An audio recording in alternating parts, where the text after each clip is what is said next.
Welcome to Time Traveling Team, the weekly podcast where we review every story of Doctor Who right from the very beginning. I'm Paddy. And I'm Tricia. This week we join the Doctor and Romana as they continue their search for the fifth piece of the key to time in the Power of Kroll. As usual, we'll be discussing the Doctor, the companions and the villains, and give your thoughts on the story as a whole. We'd also love to hear your thoughts on this story, so in order to join the discussion, you can check us out at Time Team, that's TIMETEAMP, on Facebook, Twitter and Instagram, or you can email us at timetravelingteam@teamproductions.com. But I suppose, as always, I shall lead us off with a bit of a story recap. Please do. Thank you. You're welcome. Part 1. On one of the swamp moons of Delta Magna, Controller Thawne returns to his methane refinery from a visit to the main planet. He goes to the control room and meets his chief tactical staff of Fenner, Harg and Dugeen and catches up on what he has missed. Dugeen, who's at the radar control station, says that he's tracked another vehicle arriving in tandem with Thawne's ship, much to the surprise of everyone. Thawne informs him that a subversive movement known as the Sons of Earth has been reportedly attempting to arm the local populace of the swamp moons, which are derogatorily referred to as swampies. Harg is shocked by this, calling the natives savages. Thawne says that the population of Delta Magna have been growing increasingly sympathetic to them, as they were the original inhabitants of Delta Magna, but were sent to the outlying moons once the colonists arrived. Dugeen expresses surprise as well, saying that the Sons of Earth are pacifists by nature. Fenner says that he heard a report that a ship belonging to Rome Dutt, a notorious gunrunner, has been lost track of, and Dugeen suggests that maybe that was the ship that he picked up on the radar. Thawne takes a rifle and tells Fenner to follow him. Meanwhile, the TARDIS lands out in the swamps, and the Doctor and Romana emerge to take a look around. Due to the marshy terrain, K9 is forced to stay in the TARDIS whilst they explore. The Doctor takes a gravity reading and uses his hat and states that his belief that they are on the third moon of Delta Magna. He tells Romana to take a reading for the next segment of the Key to Time, but the reading is not clear, and so she makes for higher ground. The Doctor uses this time to make a flute from some nearby reeds to practice his Bach. Unbeknownst to him, Romana is abducted by a pair of green-skinned humanoids while she is trying to get a reading. In the scuffle, she drops the locator. The Doctor spots a hovercraft approaching, carrying Thawne and Fenner, and he goes to look for Romana. Fenner takes aim at him and fires, and the Doctor falls to the ground. Nearby, Romana is lowered into a canoe being steered by a man wearing similar clothes to the Doctor. One of the greenskins, whose name is Varlic, says that maybe someone from the refinery is out hunting, and the man says that they should leave. Thawne and Fenner go to examine the Doctor's body, and Fenner rejoices in having killing Rome Dutt. Thawne says that it isn't Dutt, and says that he shot the wrong person. However, the Doctor stands up and shows him that the bullet passed through his hat. They demand to know who he is, but he says he is looking for Romana. Thawne says that the natives must have got her, and the Doctor asks how to contact them, but Thawne demands that he go with them back to the refinery, leading him away at gunpoint. Meanwhile, the group of natives and the man, who is actually Rome Dutt, exit the canoes and begin to unload them. Romana is taken to a nearby fallen tree and tied to it, where she is questioned by Dutt. He asks if she is from the refinery, and she says that she doesn't know what he's talking about. He asks how many people are with her, and she replies that it is just the Doctor, who is probably out looking for her. He then asks her what she is doing in the swamp, and threatens her when she keeps insisting that he wouldn't understand. Back at the refinery, the Doctor and the others arrive just as the waters around it grow turbulent due to an approaching storm. The Doctor is thrown roughly inside by Thawne and questioned by him and Fenner. He says that he was looking for Romana, but they believe that he is up to something else, as they tell him that the area around the refinery is prohibited. The Doctor asks why a simple methane refinery is being treated as a classified project, but they seem amazed by this, as they tell him it is the first of its kind. Thawne starts to quiz the Doctor on the various machines in the refinery to see how much he knows about them. The Doctor suggests ways to improve the efficiency of the refinery, which Fenner says is brilliant. The Doctor then says that he needs to go to find Romana, but they tell him the way through the swamps is dangerous, and he will most likely be killed by the natives. Dugeen then announces over the intercom that an orbit shot is incoming, and Thawne leads the Doctor and the others to the control room. Out in the swamps, Dutt and the others arrive at the native village and unload their cargo of guns. The village chief, Ranquin, thanks Dutt for his aid in their fight against the refinery. Dutt goes to leave, but first asks for a signature on the docket to prove that it was he that delivered the weapons. Rankin has one of his underlings, Scart, sign it, and then asks about Romana. Dutt says that he got nothing from her, and Scart suggests offering her as a sacrifice to their god Kroll for his blessing in their upcoming attack on the refinery. At the refinery, Thawne explains to the Doctor that the orbit shot is when they shoot the compressed methane into orbit around Delta Magna. Fenner explains that it reduces the cost of using freighters to carry the cargo. Thawne says that the refinery is fully automated, but requires a skeleton staff to make sure everything runs smoothly. The Doctor notices that one of the crew is a native, but Thawne says that he is merely a menial servant named Mensch. Dugeen and Fenner then argue about the impact of the refineries on the lives and homes of the natives. The Doctor asks about the deaths of some of the other staff members and says that they could have been accidents as they were out in the swamps, but Thawne insists that the natives are responsible. He then goes to join the others at the observation station, and the Doctor slips away unnoticed. He makes his way back to the pump room that he first arrived in, but finds the exit sealed. He starts to unlock it, but hears someone approaching, and then a few moments later, Thawne and Mensch appear. They suddenly hear voices in the distance, and Mensch explains that it is the other natives calling upon Kroll for a sacrifice. The Doctor asks what Kroll is, and Thawne says that it is a squid that the natives worship as a god, after the colonists gave it to them as part of a trade for their land centuries ago. The Doctor voices his concern that Romana might be the one being sacrificed, but Thawne refuses to let him leave. He says that if the natives are calling for a sacrifice, that means they intend to attack, and theorizes that Dutt has delivered guns to them. He says that he and the others will now be able to claim self-defense when he orders the refinery's defense mortars to destroy the village. Thawne orders the Doctor to follow him back to the control room, whilst telling Mensch to stay behind. However, a few moments later, the Doctor sneaks back, avoiding Mensch, who has taken a torch and gone to the outer walkway. He exits the refinery and heads towards the swamp after taking one of the canoes. He spots a native using a torch to signal the refinery, and follows after him as he makes his way through the swamp. Meanwhile, the natives lead Romana to the sacrificial pit where Kroll resides. When nothing appears, she says the whole thing is a superstitious nonsense, but then a pair of claws emerge from the darkness, causing her to scream. Part 2. The Doctor appears, having been drawn to Romana's screams, and finding a rear entrance to the pit, he attacks the figure in the front of Romana, revealing it to be Scart in a costume. The Doctor gloats as he unties her, saying that he probably looked more convincing from the front, but Romana tells him not to be smug. The Doctor says that based on what Thawne told him, the actual Kroll must be dead for centuries. Suddenly Romana spots Scart getting back to his feet and tells the Doctor to look out as he throws a knife at them.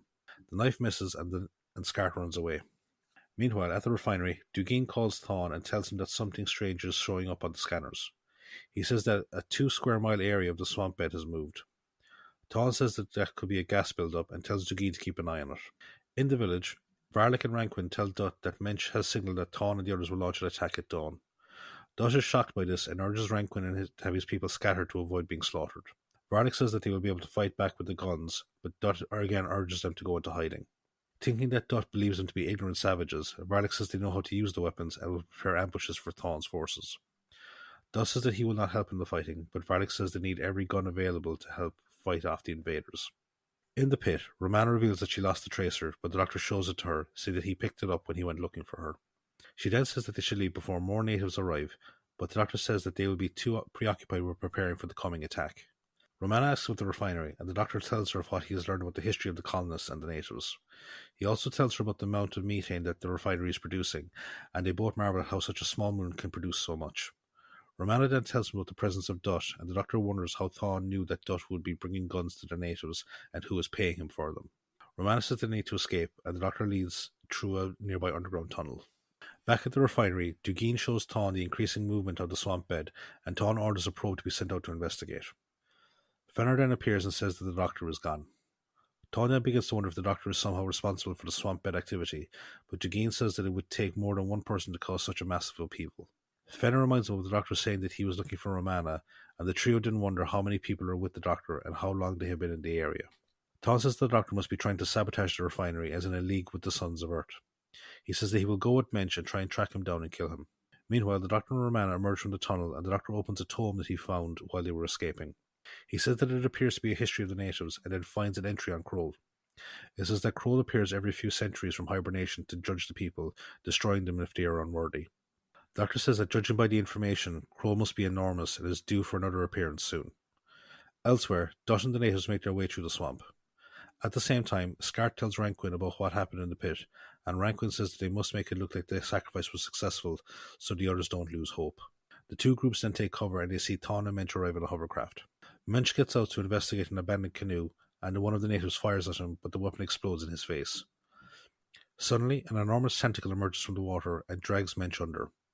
Dutt uses the confusion to break cover and signal to Thawne, but she is ignored as Kroll rises from the swamp. Ranquin begs Kroll to spare his people, and the giant squid goes back under the water as Thawne speeds away. Scart then says that they need to find Dutt, who fled when Thawne went away. Back at the refinery, Thawne tells the others about what happened, and Fenner is shocked at the idea of the natives being armed. He says the Doctor must be in league with the natives and Dutt, who delivered the weapons to them on behalf of the Sons of Earth. Hark says that they should notify the authorities on Delta Magna, but Thawne says that they are too soft and that they need to deal with the natives his way. Fenner expresses discomfort at the idea of genocide, but Thawne says it is the only way. He first says that they need to deal with Kroll. They use a scanner to look for it, but they seem to be defective, so they send for Dugeen. He says the scanners are still operating, but something is blocking them. He does a sonar sweep of the area, and it shows that Kroll is resting on the scanner field, blocking them with his tentacles. Thawne says that they should drop depth charges to kill it, but Fenner says that it is too big and that they may only provoke it. He suggests poisoning the water around the refinery, but Thawne refuses to listen and goes to the armory. Back in the swamp, the Doctor and Romana discuss what they read in the book. Romana suggests that Kroll is what producing the methane and is a byproduct of his hibernation feeding, and the Doctor says that the work being done in the refinery is what woke him up. Suddenly, Romana points out that they are surrounded by Ranquin and the other natives, who are carrying a beaten Dot. Ranquin tells Varlic to take them back to the village, where the manner of their sacrifice will be decided by Kroll. En route to the village, Dot asks Varlic to let him go, but Varlic calls him a traitor, saying that he brought them defective weapons. Dot protests his innocence, but the Doctor says that he knows a rogue when he sees one. Ranquin and the others arrive and say that their fate has been chosen. Romana says that Kroll is a myth, but they tell her that they saw him during the attack, which shocks the two Time Lords. Back at the refinery, Harg is checking the intake pipes in the pump room when one of them bursts open and one of Kroll's tentacles appears. His screams alert Fenner and Dugeen, who rush to the room and see Harg being dragged into the pipe screaming. Part 3. Dugeen rushes to turn off the flow valves as Thawne arrives in and asks what's going on. Fenner tells him and says that they should abandon the refinery. Thawne refuses, but Dugeen urges him to see sense, saying that Kroll's potential for destruction is unfathomable. Thawne again says that they are not abandoning the refinery and tells him to divert the flow of methane until they have managed to repair the primary line and kill Kroll. In the village, the Doctor, Romana and Dot are strapped to a pallet with vines. Dot asks Varlic what is going on, and he replies that Ranquin has decreed that they suffer the most painful execution. However, his explanation is interrupted by the Doctor, who keeps commenting on the architecture of the pit, asking why there is a skylight in the ceiling. Scarf replies that when the sun shines on the vines, it dries them out and causes them to shorten, thus stretching out the limbs of the Doctor and the others like a rudimentary torture rack. Ranquin then arrives and says prayers for the sacrificial ceremony. He orders the natives to leave so that they will not have to watch the suffering of their victims. Before he goes, the Doctor asks him about the secret of the Kroll's power, and Ranquin demands to know how he heard about it. The Doctor mentions the tome he found, and Ranquin says that Kroll came into contact with a relic that allowed him to see into the future, showing him how humanity would decimate Delta Magna. He then leaves, and the Doctor reveals that he was trying to hypnotize Ranquin, but to no avail. He then asks Dot who hired him to give the weapons to the natives, and he tells the Doctor that it was Thawne. He says that Thawne planned to use the native uprising as an excuse to wipe them out and implicate the Sons of Earth in the uprising. Romana then asks why they call themselves that, and the Doctor asks that it's a good question, as none of the group could possibly have seen Earth in their lifetime. Back at the refinery, Dugeen tells Thawne that via his calculations, Kroll's body is over 140 feet high and is over a mile long from tentacle tip to tentacle tip.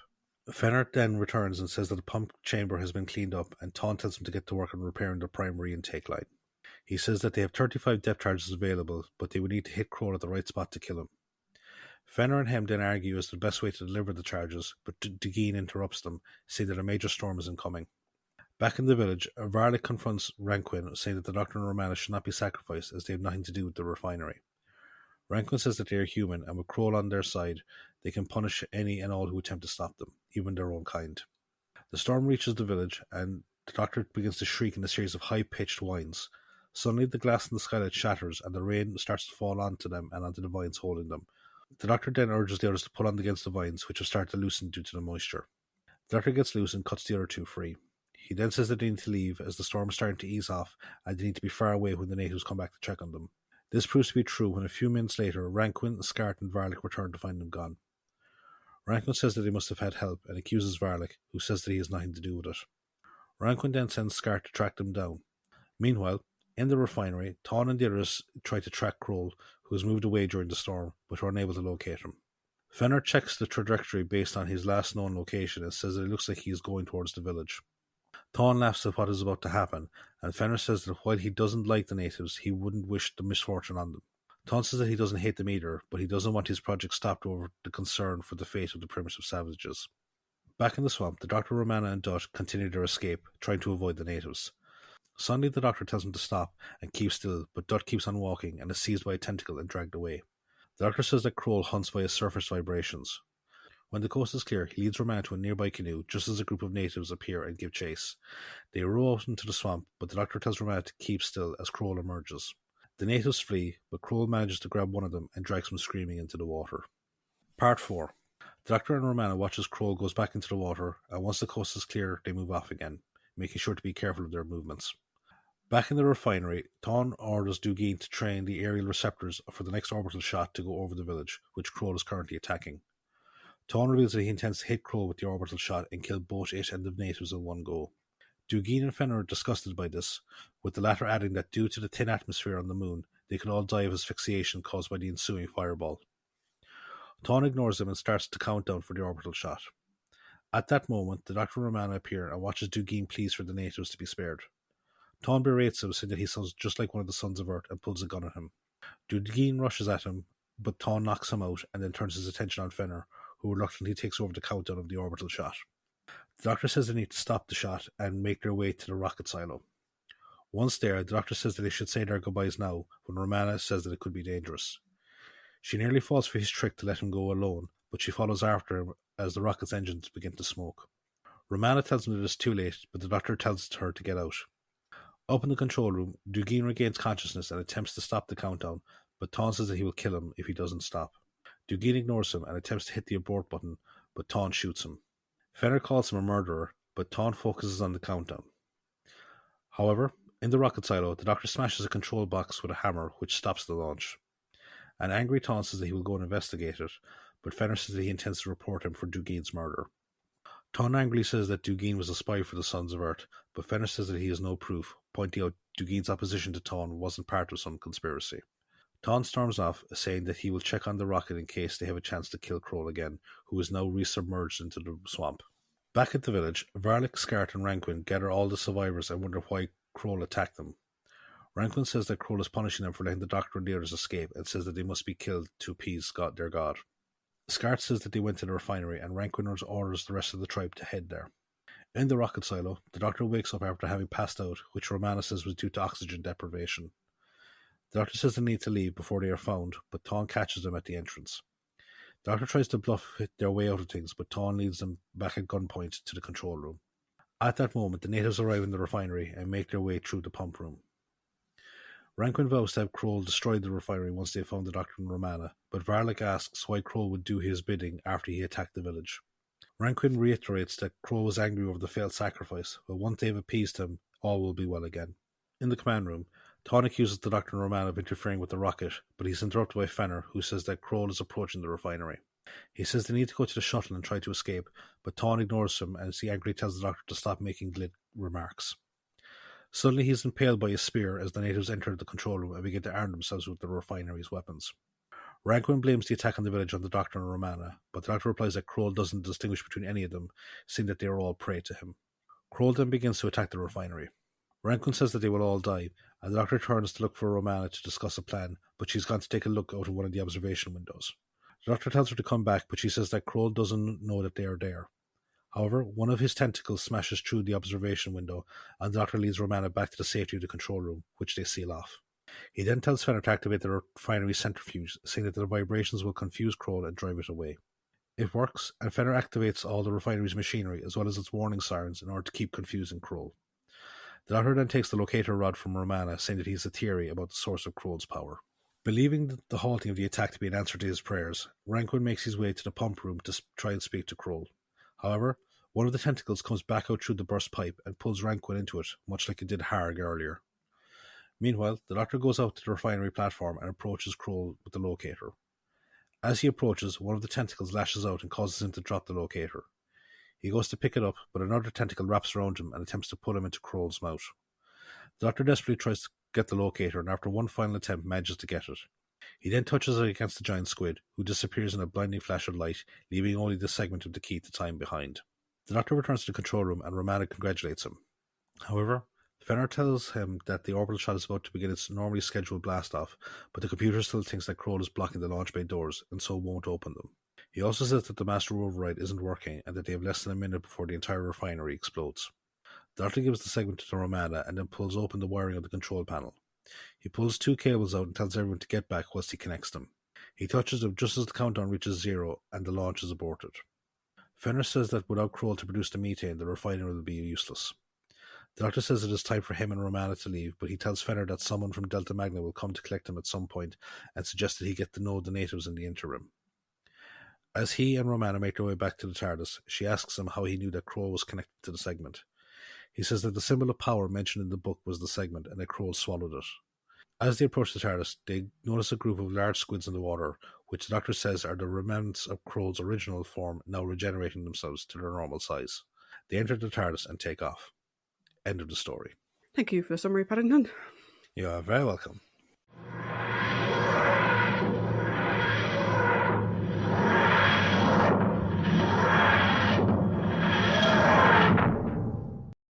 So now that we've dealt with my second most feared type of creature in the entire world, I'm going to hide while Trish takes us through the trivia spot. It's the tentacles, isn't it? They remind you too much of the other things. No, it's not. It's their overall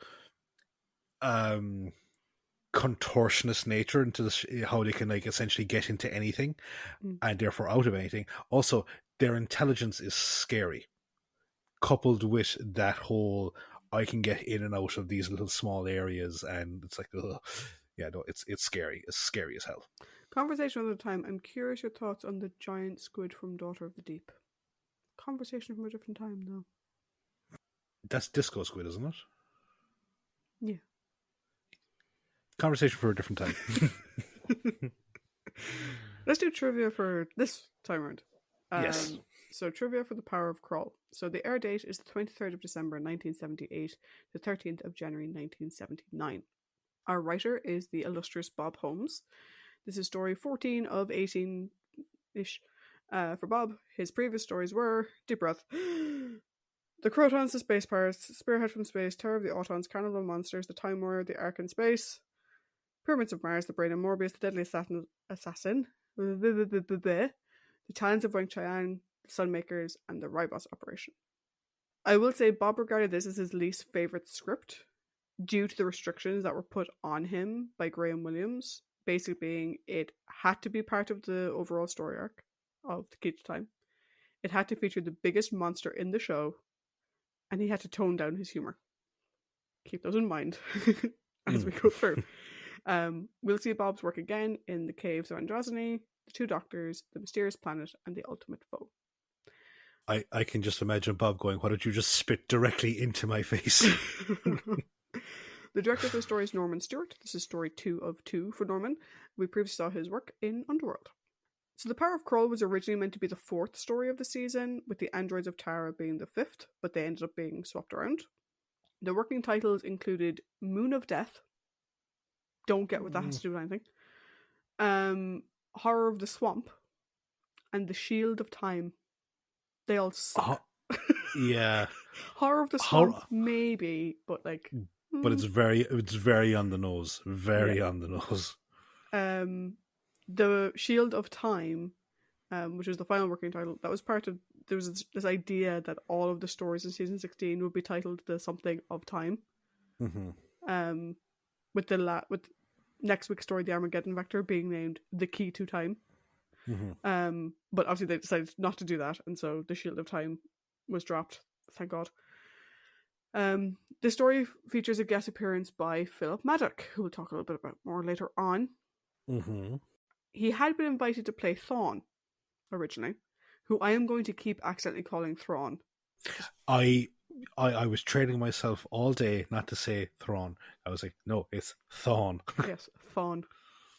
But then the invitation to play the role got withdrawn when Neil McCarthy accepted that role. So it's like, hey, we have this role you might be good for. He's like, oh yeah, that's cool. Oh no, wait, sorry dude, we actually gave it to somebody else. And then a gentleman named Alan Browning was given the role of Fenner, but when he fell ill at the start of production, Philip came in to play that role. And he wasn't particularly happy that he was cast in such a minor role, and he never appeared on the show again afterwards. I can kind of understand why. Like, yeah, you're brought in for like the big role of Thawne, and then they're like, yeah, no, we actually gave it to somebody else. And I was like, hey, we're in a bind. You know how you said you'd love to be in this episode? Will you be in this episode but playing someone else? Yeah, second choice, last choice, thanks. No, this isn't anything to do with the character. But that definitely explains why, for me, there isn't that trademark sparkle that Philip usually brings to his performances. Yeah. I'm sure we'll talk about that more when we talk about Fenner and Thawne later on. So John Leeson, who is best known as being the best boy ever, is in the story. K9 is not. So because of the filming location that they were using, K9 was unusable. They still decided to give John a role, and so they gave him the role of Dugeen or what the fuck you pronounce it? Dugeen. Dugeen. Which is, I believe, his only on-screen appearance in all of Doctor Who. The rest of it, he just does the voice of K9.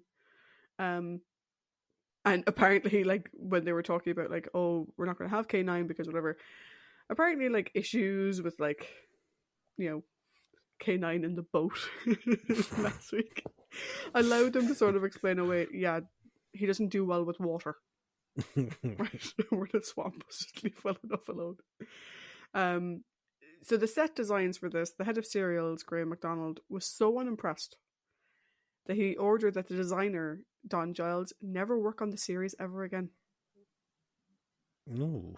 By sheer coincidence, though, there is a line in episode 3 where the Doctor criticizes the Swampy's decor and recommends that the architect is fired. Like, it's like this weird sort of art imitating reality thing. Yeah. And I'm curious if that line was in there after the fact. Before or after the fact. Like, they say it's by coincidence, but I'm like, is it really? Also, if he got fired because the set for this thing was crap, and he built it to a line in the script that said it was crap, that would be so bad.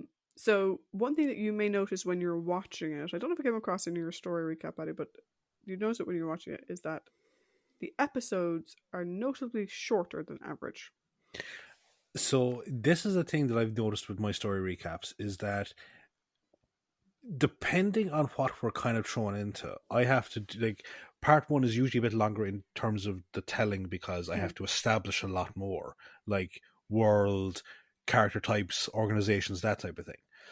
But as you go down, like the story lengths, or each episode length for each part, it gets progressively shorter and shorter, because this seemed like the reprises were a lot longer than they normally are.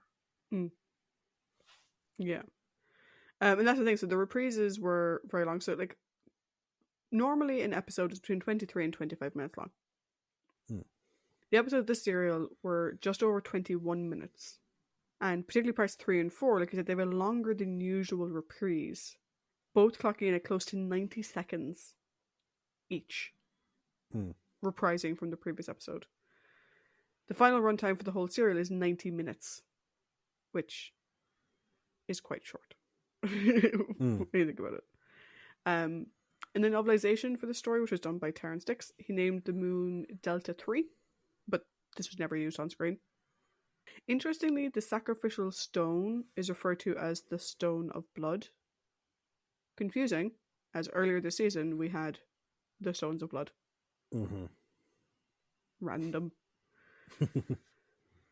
The Doctor talking to himself before his final encounter with Kroll, where he says he's 106 years old. This suggests he's either rounding up, as his age was given as 759 in the Ribos operation, or he had his birthday. So I don't know if they actually took Graham Williams's plan of having a Doctor Who, or the plan for the director of Stones of Blood had for having a Doctor episode, as the Doctor actually did have a birthday, and Graham Williams is like, what the fuck are you doing? But yeah, so he's rounding up, or his birthday is somewhere between the Stones of Blood and now. Romana is the only female character in the story. People may be a little bit confused with the crocheted woolen hair that the Swampies have, but no, they're all male. The previous occasion which this happened was Pyramids of Mars. It's been a while since we've only had one female character, and there's no supporting characters, no background characters or whatever. And do you know when it next happens? The 11th Doctor. Really?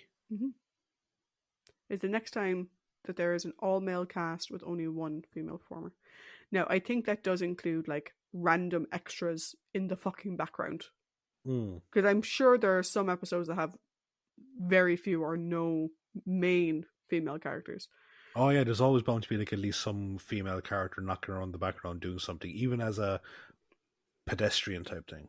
Yeah, but there wasn't in this one. The green makeup for the Swampies, that was specifically ordered from Germany. Unfortunately for the actors, though, the solvent needed to remove the makeup wasn't ordered at the same time. So they had two options. Chemical showers at RAF Bentwaters, which is near where they were filming, or have their skin scoured when they got to the hotel. And many of them were still green for weeks after the fact. Jesus. This is why I'm not an actor or whatever. If I ever was, fuck off with the full body paint. No, not happening. According to the DVD, elements of the story were later reused in the Caves of Androzani. I can't speak to that because I haven't seen it. We'll have to wait and see. Frederick Yeager, T.P. McKenna, and Gary Watson were offered the role of Ranquin before it went to our final actor. Originally, Martin Jarvis was meant to play Dugeen, and John Leeson replaced him. Michael Sheard was also offered the role. We do like a good mention of Michael Sheard. We really do. Yeah. So the other was saying that Philip Maddock was offered and then retracted.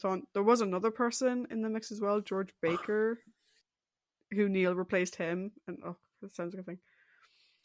Michael Hayes, who was asked to direct the story, decided not to do that. The story is arbitrarily dated to be 2878, and that's in A History of the Universe. As Kroll manifests every couple of centuries, so it has to be far enough in the future for that to happen. And this is the fourth manifestation. There's been at least 800 years since Delta Magna was colonized. Obviously, this was set in the 70s, so they thought we'd be colonizing by now. A more concrete date was made in Diamond Dogs, which takes place in the 51st century and refers to Ramdot as being an active criminal. So it's actually closer to the 51st century. The tune the Doctor plays on his reed flute is, I'm going to pronounce this wrong, Badinnery Orchestral Suite No. 2 in B minor by Bach. Graham Williams later described the story as tacky, and that it contained the worst effects shot of his tenure. Well, maybe if you didn't hold Bob Holmes by the balls, he would have been able to write something better. Mary Tam described it as her worst filming experience, saying that being stuck in the mud and miles away from anywhere wasn't exactly fun. Obviously, one can look at the Swampies and compare them in allegory to Indigenous peoples from a number of places, particularly Indigenous Americans. Delta Magna was originally named Ganymede. I can see why they didn't go with Ganymede. Graham Williams was sick actually during production, so Anthony Reid and John Nathan Turner, who was then unit manager, assumed the producing duties, and they were helped by David Maloney. So while Graham was ill, there's sort of like a pulling together of everybody to keep things going. The visual effects designer Tony Harding intended to achieve the giant squid using a model which would be inserted into the film material via split screen. So the model would appear on top of the frame and the location footage on the bottom. But the cameraman, actually on poor advice, elected not to expose the proportion of the film, which meant that a hard line would appear in the completed effect, rendering it basically useless. They couldn't do the effect that way, which was sucks. On to our cast. So, as Varlic, we have Carl Rigg. This is his only Doctor Who acting credit. His non-Who credits include The Living Daylights, Life Force, and Squadron. As Ranquin, we have John Abineri. Final appearance for John, we previously saw him in Fury from the Deep, The Ambassadors of Death, and Death to the Daleks. I did not realise he was the same person. No? At all. It's the green paint and the crochet hair really hit him well.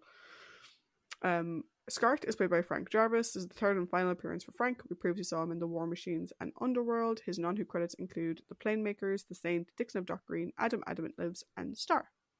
Frank passed away in 2010. Rom Dutt is played by Glenn Owen. This is his only Doctor Who acting credit, though he has done some work with The Big Finish. His non-Who credits include Attack on the Iron Coast, The Trollenberg Terror, and Blake 7. Glenn passed away in 2004. Fawn is played by Neil McCarthy. This is the second and final appearance for Neil. We previously saw him in The Mind of Evil as George Patrick Barnum. Basically, he was the tall sort of...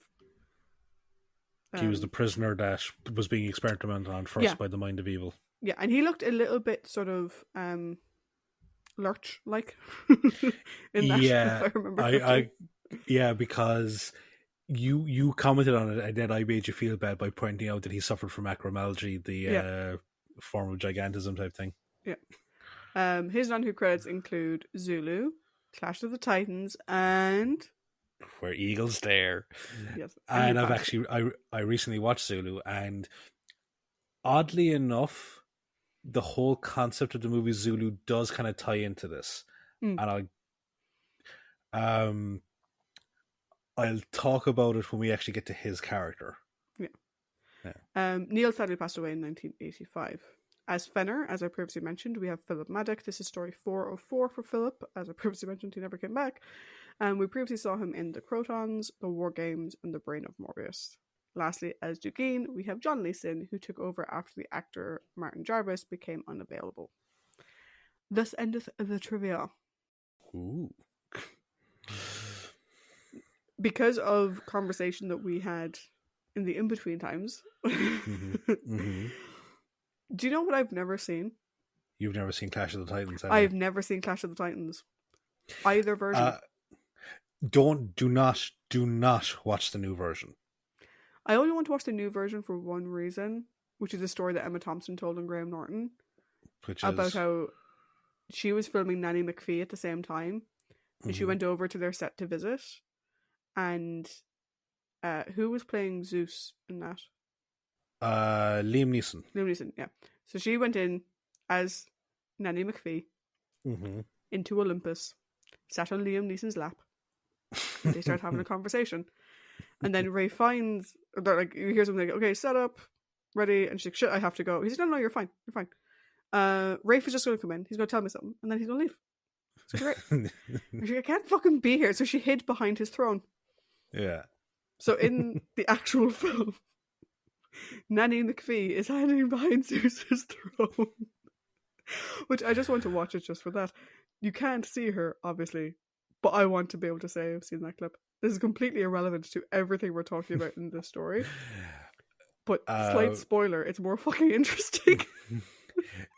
The original Clash of the Titans is fantastic. Like it's one of the later era stop motion animation movies, but it's so good. The sequence with Medusa is legitimately terrifying. The tension there is incredible. It's so good. The only problem with it is that I've been slightly spoiled by I've listened to and read a lot of books and stand-up comedy by Natalie Haynes, who is a woman who writes books basically retelling the Greek stories from the female perspective. And I look at Medusa very different now. But yeah, this is a complete random side tangent. I'll put it this way, people. Paddy and I have been recording for 1 hour and 16 minutes. If you look at how far into the podcast we are not 1 hour and 16 minutes in. My last bit of Clash of the Titans related tomfoolery is a Robot Chicken sketch, which is like Zeus giving Perseus. He goes, here, a shield that will stop any weapon, and a sword that can cut through any armor. Don't get them beside each other. I can't remember which one beats which.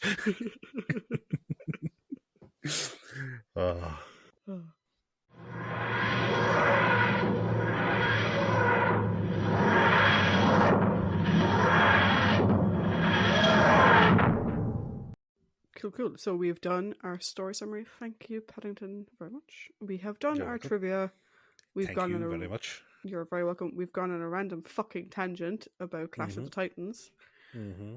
And now it's on to this story in particular and the characters therein. So, we have the Doctor and Romana. No Best Boy K9 this time round. He was stuck in a box. And then we have our Prominent story-based characters? companions. I don't think we have any. No. So it'll be prominent characters and villains. So for villains, I had just two, which was Thawne and Ranquin. Everyone else I just did as a prominent. Did you have the same or? So I kind of like had a kind of a floppy between people. So I have Thawne and Rome Dutt as villains, and everyone else is a prominent character. I left Ranquin in there because I think he's more like we've talked about the villain by circumstance as opposed to being an out and out villain. Yeah. Because yeah. I suppose objectively speaking, like, well, yeah, he's the leader of an oppressed people trying to fight back for their heritage. That wasn't why I had him as a villain. That had nothing to do Oh, well, with no, like, yeah, absolutely. But in terms of the story, like, the context, you know? Yeah. I think, why did I not have Wrong Dot as a villain? I think I forgot. No, I can see him in the villain category. Never mind. Might be a bit of a recurring motif with this particular story, but we'll get there. We'll get there. But first we have the Doctor. Yeah. How about I lead us off? Yeah, because your turn. Yeah. Doctor, cool. Thoughts, please. Paddington, go. Doctor, you do realise that there's a high chance that the natives will kill Fenner, right? For those of you listening, the eyes have opened widely by Tricia. Like, it's that type of nonchalant, carefree attitude about the Doctor that really fucking drives me insane.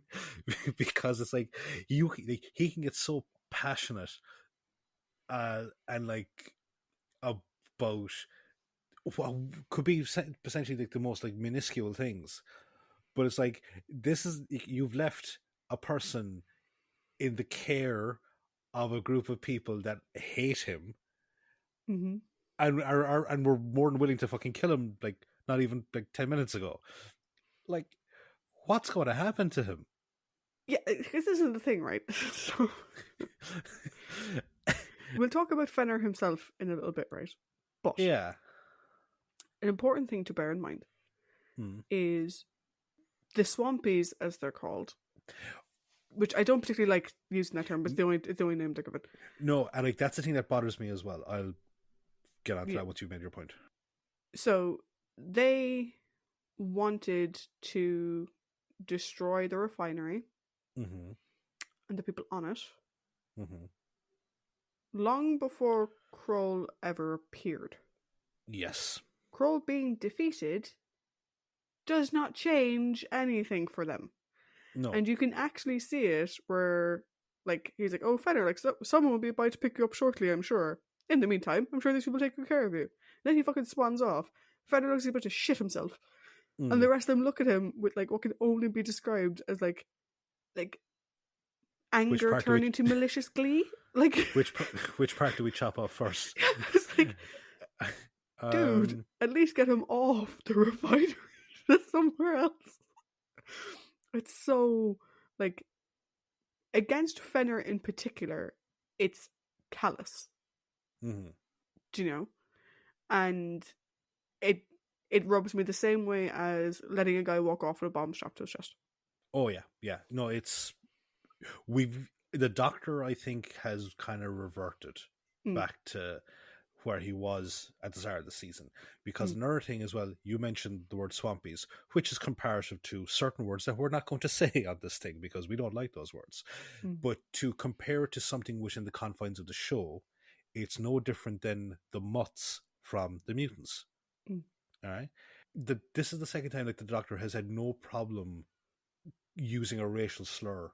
Like, repeat, like, you know, because, like, remember in Brain of Morbius, they found a mutant and he referred to it as a mutt.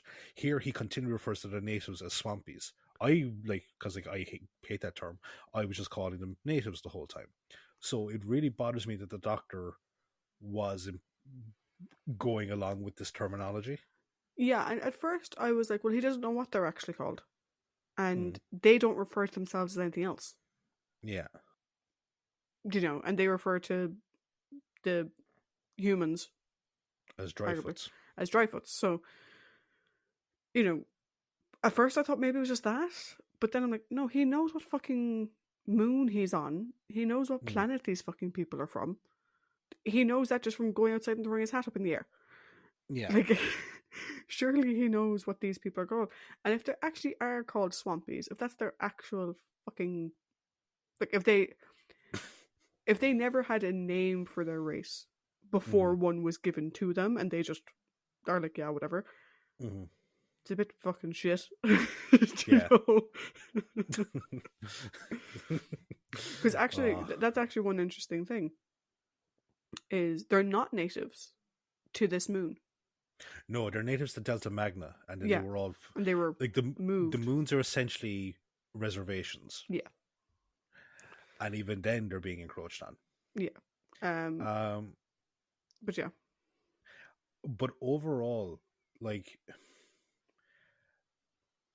the only thing that I think is like there's nothing really outstanding here for the Doctor. It's not really we haven't seen before. mm. The one thing that I do like is that his relationship with Romana has actually grown to genuine care Yes, because he is adamant that he has to find her. Like he doesn't forget about her the minute he's brought to the refinery. It's mm. I need to find Romana. I need to find Romana. Please let me go. I need to find Romana. Willing to brave the storm to go out, willing to brave the dark, willing to brave the treacherous area to go find Romana, and as well when he goes to sabotage the rocket, it's like, well, we better say our goodbyes now, and he closes the door on her, and she nearly as I said, she nearly Mm. falls for the whole, well, wait a minute, you're not leaving me behind type thing. Mm. So he has a genuine care for her, which is great to see, and it's great to see that relationship grow over the last number of stories. So I like that aspect of it. Mm. But yeah, I think we're on to a thing where it's like, I'm not really fond of the Doctor in this story overall. Yeah. Like for me, for the most part, it's Doc Tom being Doc Tom. Do you know, like I said, there's Yeah. nothing outstanding. There's nothing Mm. new. What I would consider a good continuation of the Romana relationship from last story. Mm-hmm. But the only thing that I can remember, though, that sticks in my mind is him leaving Fenner. Mm-hmm. Like I said, the Swampies thing bothers me, but I think that's just lazy writing Mm. by not coming up with a indigenous name. Although he could have referred to them as the Delta Magnans, and that would have been. Yeah. I've now just fixed the problem. Yeah, it's shit that he didn't call them that. Yeah. But after what we've seen, particularly last week, just seems sort of. Eh. Do you know what I mean? Like he Yeah. didn't do anything amazing. Even him going out, and I'll get to this in my overall in more detail, but even him going out and be like, "Oh, I have an idea." Clearly, Kroll ate the. It's like, of course he fucking did. Like, Yeah. why is this being treated like a fucking surprise? Like, what? So yeah, for the most part, it's Doctor Tom. We have some science doctor, we have some this, we have some that, we have some whatever, but nothing outstanding, and the overall feeling is negative. Yeah. Which is unfortunate. Yeah, especially after the last 3 stories, definitely. Mm. Yeah. Then we have Romana. Or do we? I was terrified that this day would come. I really was. She's full on damsel in distress here. Yep. Like, at least last week, she broke free and she rescued the Doctor. Granted, no, it was on her way to escaping that she rescued him, but it still counts as one on the fucking scoreboard. Here, it's nothing. She, screaming victim at the end of part 1. Mm-hmm.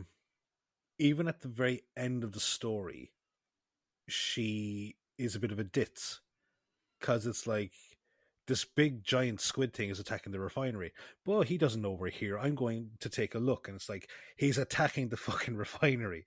It doesn't matter if he knows that you're in there or not. You're in there and he's attacking it. So. Also, like, how do you think this thing tracks people, my love? Like. And you've been told repeatedly by movement. Yeah, like. It's like. like we talked about her not being able to, like, not having much to do last week. Mm. Here, this is no, this is just like kind of the worst.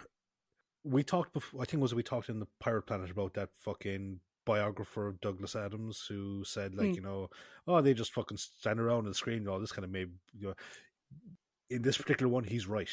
Like, Yeah. she she Like, she does she does nothing to add to the plot.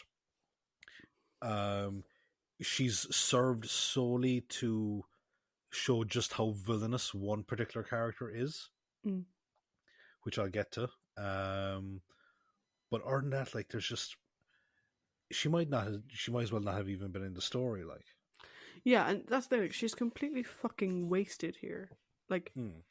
when I was watching it, I was like, okay, we now have another part of, like, the second part, arguably the first part of the King Kong story.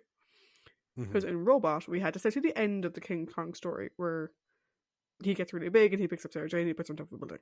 Right? Yeah. Here we have the start of King Kong, where the native tribe ties her to a rock and waits for the big giant creature to come and kill her. And do you know what the worst thing is? Mary Tam, for all that I've really come to like her performance as Romana, she can't play damsel in distress. Her screaming for help is completely fucking unbelievable. She just can't. She's too strong a presence to pull off the screaming damsel in distress. Particularly when you look at what it was that was attacking her. That she could have just kicked it in the crotch and she would have been fine. Because that effect was, or that costume was fucking shocking. It was. So she's completely fucking wasted. She literally does nothing but be the damsel in distress. Like, at first I thought that we were going to have some good work with her and Rom Dut. Before Rom Dut was revealed to be who he is, I was like, oh, this would be interesting now. Like, she'll eventually free herself and maybe she'll partner up with Rom Dut and they'll try to help the whatever. Then he's revealed as being a villain. And she literally does fuck all for the next 3 episodes. Like, what did she actually do? Nothing. She couldn't even figure out.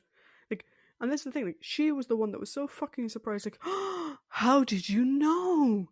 The big giant fucking squid that goes to sleep for years on end is where the thing was. I may have forgotten that I couldn't get a specific reading on it and it covered a 45-degree area. No, how did you know? Fucking, you dumb bitch, this is your fucking this is your fucking thing. Do you know? And I don't know, even the fact that they had her, like, she dropped the tracer, which is fine, like, it's a stick. It felt that she dropped it, like, oh no, I found it. I was like, of course he did. Of course he found it. Do you know what I mean? Like, she didn't even she got no redemption for dropping the fucking thing. No, and this is 2 weeks in a row now where the Doctor has had to kind of go, no, I have it. Yeah, which is just like, a fuck off. So yeah, I think as much as we've had a couple of issues with the way Romana was portrayed in other stories, like particularly Sons of Blood, I had my big issue with the end of that. I know you had some issues with Pirate Planet that you didn't, kind of similar to my thoughts on Stones of Blood, whatever. But like, for this one, I'm just like, oh, there's no. Take her. You literally could have done the exact same thing with fucking K9 and had K9 being sacrificed. It would have been the exact same fucking story. Like, it wouldn't have mattered. You could have had the Doctor bump into a random woman. She could have been a random woman from the refinery who was out taking mineral samples, and the story would have been exactly the fucking same. No difference.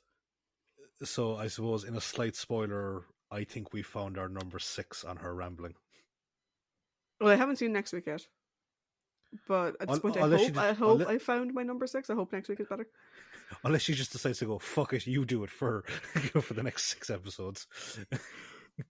But yeah, unfortunate is what comes to mind. And it's, I think it's much worse when you have like a character that's like, this on this great upward trajectory and it just fucking nosedives. Like, when it's someone that's written inconsistently, like, you kind of accept it. Whereas this, it just seemed to be kind of going character growth, and also poof. Yeah, I was trying to think of like a comparison to another companion we've had, and the one that came to mind was Liz Shaw. Liz Shaw also had one season. Mm-hmm. That is kind of an arc in its own right. Do you know, it's the Stranded on Earth thing. Yeah. And they didn't know what to do with her. Mm-hmm. And the one that came to mind was Ambassador's Death. Yeah. Because Liz gets captured in Ambassador's Death. Mm. Liz escapes once on her own. She has an Mm-hmm. amazing chase sequence that gets her captured in the first place. And Mm-hmm. while she's captured, she's fucking doing shit. Mm-hmm. Even though the Doctor fucking forgets about her, so that's a plus in this story's favour in comparison, she's doing her own shit. Mm. Here, Romana did sweet bugger fuck all. Mary Tam might as well have just taken 4 weeks off. Yeah. Also, it's kind of scarily coincidental that John Aberdeen was in both of those Yes, stories. I realised that after I said it. Yeah. Are you blaming? Are you saying it's his fault? No. Uh, But let's go on to our prominent characters. characters, of which we have many. Yeah. So will we do one group and then the other group? Yeah, I think one group and then the other group. Will we start off with the Dryfoots? Yes. So for the Dryfoots, we have Fenner and Dugeen. Hmm. Why don't you start with Fenner? What were your thoughts on Fenner? Yeah. So Fenner Fenner comes across as the type of guy that's like, don't rock the boat, toe the party line. But the philosophy goes in both ways, in the sense of he doesn't want to do anything that will disrupt his comfort of life in terms of like his status and like what his, I suppose, privilege has for him. But he doesn't want anyone to compound that by making these like Thawne's aggressive actions. And he really reminds me of this character that appears in that movie I've mentioned a few times, The Wild Geese. He plays a former South African soldier who was like fighting guerrilla fighters from like the anti-apartheid groups, and there's a section there like at the end, like or like just before the mission starts, he talks about just black South Africans, and he says like I don't particularly like them, but I don't like killing them. That is Fenner here, I believe. I don't particularly like the Swampies, but I don't condone this genocidal approach that you have to dealing with them, and that's very much it is. Like he's happy to reap the rewards, but he knows that there's a limit to the actions that they can take. Where it's like, okay, like if we do this, we're savage in a different way. And the thing is, as well, is that I think had Philip been offered this role first, as opposed to being like the second choice, last choice, I think he could have brought a bit more passion to it, because it's very passionless, I think. Yeah. But I think I agree that he was definitely first choice for Thawne. I think we've seen him in that maniacal type of role before, and he's great in it. He's fantastic. And I'm not taking anything away from Neil's performance. We'll talk about that in a minute. But I feel like that potentially those roles should have been swapped. Yeah. So for me with Fenner, I actually really liked Fenner, which is weird. I wasn't expecting to, because I watched it. Philip walked in the room. I was like, "Oh, this guy's fucking." It's Christopher Lee syndrome. You're like, "Nah, no way is Fenner on the up and up." No fucking way is he on the up and up.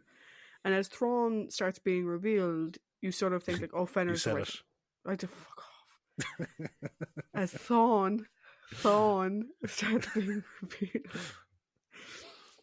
As Thawne starts being revealed, it's like the fucking Acropolis. As Thawne starts being revealed, you assume Fenner is his right hand. That Fenner knew what was happening, and Fenner wanted it as well. But he fucking didn't. No. Fenner's like, what the fuck do you mean? You set them up. What are you on about? Yeah. And the way I see Fenner is, and again, speaking from a certain perspective, Mm-hmm.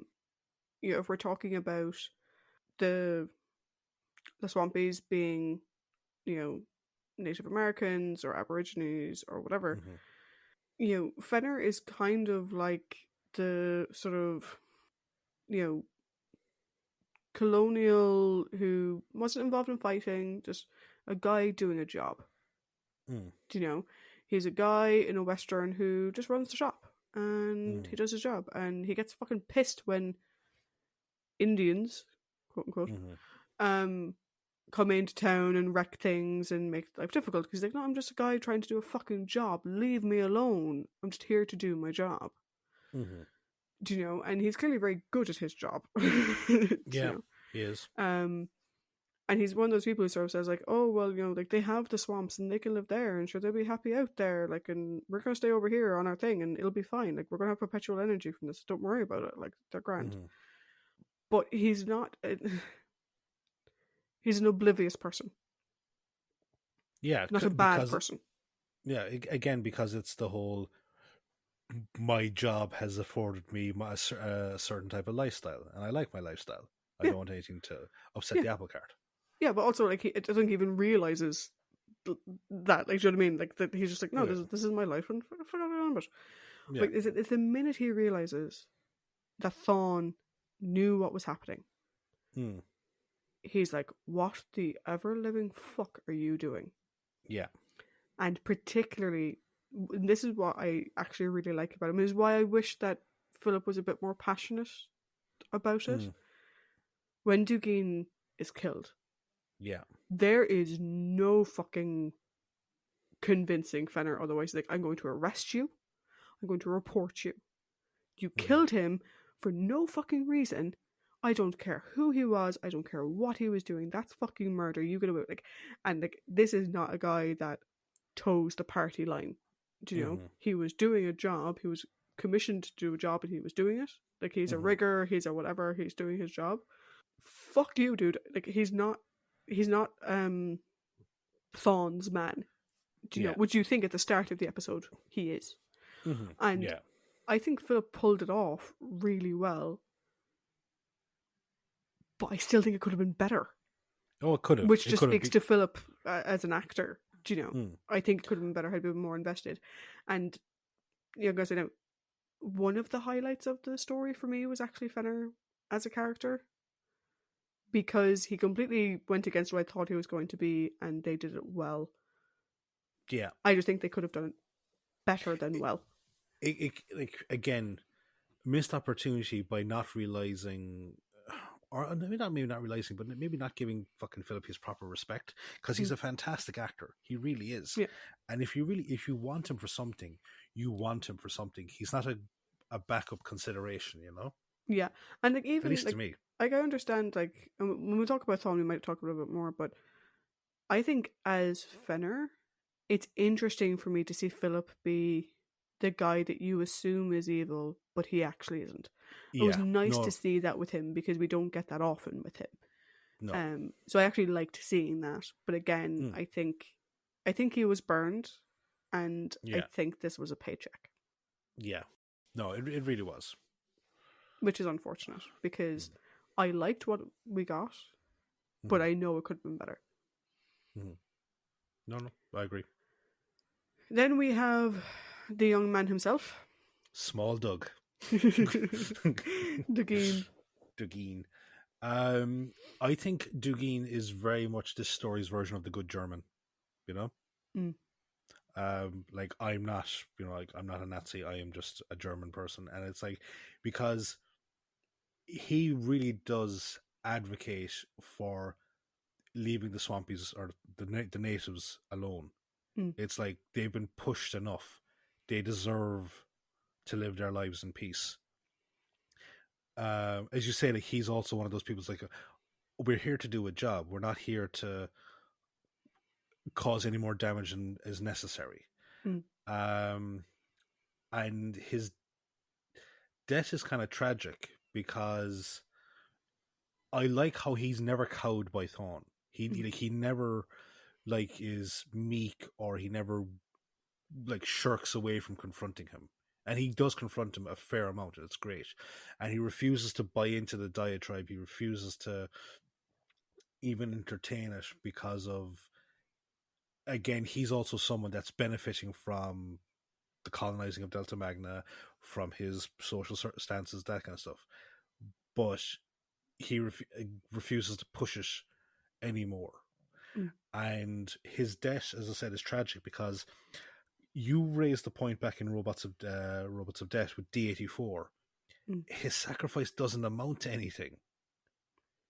Yeah. Like, you know, he's shot and killed, and the countdown still happens, and it's only stopped by the Doctor, and he doesn't realize that because, you know, like, he dies, and I suppose the one catharsis is that, like, you know, he died trying to do a good thing. Mm. He died not trying to redeem himself, but he died by being the person that he was. He died by being a good person. Yeah. Like my read, okay, first I saw Duggan, it's like, hi John. But it's Yeah, like baby John. Like he's yeah, so young looking. I think the thing with Duggan is that he's a genuinely nice person. mm-hmm. Duggan's job is he's basically like the sonar expert. Yeah, And I get the sense that like this is research for him. Do you know? Like he's not a company man. mm-hmm. He's a sonar technician. And he was assigned to this job. So fine, but like you said, like he is someone who like I almost get the sense that he took the position because he wanted to limit the damage. Do you know? Mm-hmm. And he's like, well, if I go, I can identify where the best pockets are that will limit the damage and whatever. Like you are waiting for him to reveal that he is part of the Sons of Earth. Do you know what I mean? You're I was waiting waiting for that reveal, and you know maybe it happens in the book that it comes out that he is, but I think the important thing is that like he's just like, look, we're here to do a job. Okay, fine, whatever, but can we do it without fucking impacting anyone? And in many ways, this is gonna sound really weird. This story reminds me of the TNG episode Journey's End. This idea of you have a displaced people on the planet and you're trying to displace them fucking again. And in that, obviously, you have Wesley standing up and being like, no, what the shit. And in a very broad sense, Duggan kind of reminds me of that. And like you said, he isn't cowed by any of them.